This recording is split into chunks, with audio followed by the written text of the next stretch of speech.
It can be wonderful working with family members, but it can also be horrendous. This video covers the pros and the cons of keeping it in the family, and I also discuss a case called Chemchem and give you some top tips for running a family business. Family businesses form the backbone of the British economy. The Institute for Family Business says that more than 80% of our businesses are family run, accounting for almost a third of gross domestic product. They come in all sizes, they cover all sectors, and they're found in all regions of the UK. Some of the biggest brands started this way. Household names such as Dyson, JCB and Clarks all began as small family companies which grew into global enterprises. I'm going to run through the pros and then the cons of hiring family members. I'll then talk you through an example of where it went wrong. Strong values often run through family companies, with expertise and knowledge being passed down through the generations, and family members taking pride in upholding those values. Having a leadership team which is glued together by blood and sometimes extended by marriage can result in a united, cooperative operation with shared goals. Family-run entities are in it for the long haul, more focused on long-term gains than short-term profit, and preserving and growing the business to pass on to the next generation. The IFB says both family and non-family staff frequently report a greater sense of loyalty towards family businesses.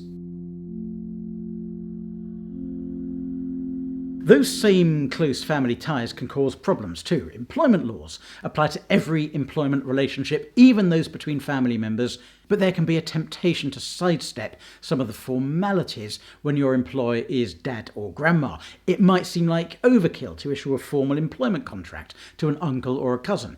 It might feel easier to deal with a grievance over the dinner table instead of using a formal process, and it's all too easy to treat an employee as a relative rather than a professional peer. And that's when things start to go wrong. Should family informality bleed into the employment relationship, you can end up with legal problems on top of a family feud. If employment laws haven't been followed during the working relationship, an aggrieved family member immediately has legal ammunition to throw when relationships sour.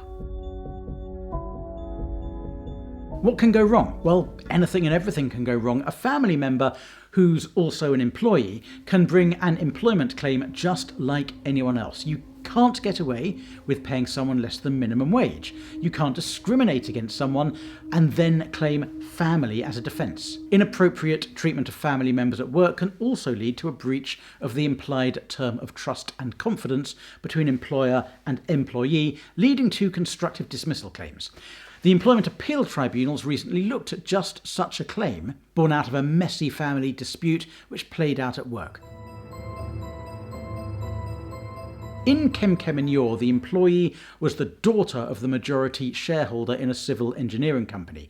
The employee's father had left the employee's mother and had formed a relationship with a colleague. Family relationships became strained as divorce proceedings commenced. The employee went on maternity leave and kept in touch with her father about a variety of employment-related matters. Things were made very difficult for the employee while she was on maternity leave. Her pay arrangements were varied without warning. Her employment was switched to the payroll of another company, which was about to come insolvent, and her maternity pay wasn't paid on time. Her employers not only failed to answer her queries, but deliberately misled her. And as a result of the way she was treated, the employee did not return to work after maternity leave. She brought a constructive dismissal claim instead and said her failure to return to work signified acceptance of her employer's breach of contract. The employer said her failure to return after maternity leave wasn't enough to communicate acceptance of any breach of contract, so her claim should fail. Well, the Employment Tribunal found there had been a sequence of events where things had gone wrong when the employee was on maternity leave. Her employer, via her father, had been hostile towards her and her continued employment over a prolonged period, which had breached the implied term of mutual trust and confidence. Her failure to return to work was sufficient to accept the breach and bring her employment to an end. And the Employment Appeal Tribunal agreed. In this case, on its unusual facts, the employee's failure to return to work was enough to communicate a proper resignation. The tribunal had found that the employee's father didn't want his daughter to return because she'd be managing his new partner. And when she didn't return, no one even asked where she was. The employee didn't need to say any more. The employer was clearly hoping, and perhaps even expecting, her not to return. Now, it's worth noting that a failure to show up for work won't often be enough to communicate acceptance of a breach of contract, but it was on the unusual facts of this case. The case involved a family-run business with its dirty laundry being hung out on the shop floor and in the courts. A tragic breakdown in family relations translated into a breach of contract because the majority shareholder treated his daughter as family rather than his employee. The legal consequences, of course, are unlikely to overshadow personal ones, but they were entirely avoidable. There are learning points to take away, especially for family-run businesses. It's within these close-knit environments that the letter of the law and the finer detail of company policy can go wrong. It's exactly because of these close relationships that particular care must be taken to formalise the employment relationship and any issues that arise within it, no matter how close or informal the relationships outside the office. Here are my top tips for running a family company. Number 1. Treat your family members as you would any other employee. Apply standard processes in relation to hiring and firing, as well as in relation to day-to-day management. Number 2.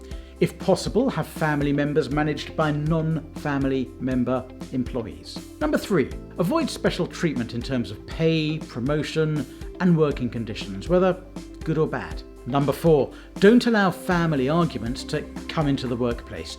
Treat your family members professionally at work, personally at home. And number 5. Lead by example. If the senior leadership team shows professionalism at work, others will follow suit, whether or not they're related. Thanks for watching. If you found this video helpful, I have other employment law videos here. Here's a video I think you might like, and if you want to subscribe to my channel, please click here. Thank you. I'm Barrister Daniel Barnett. Bye-bye.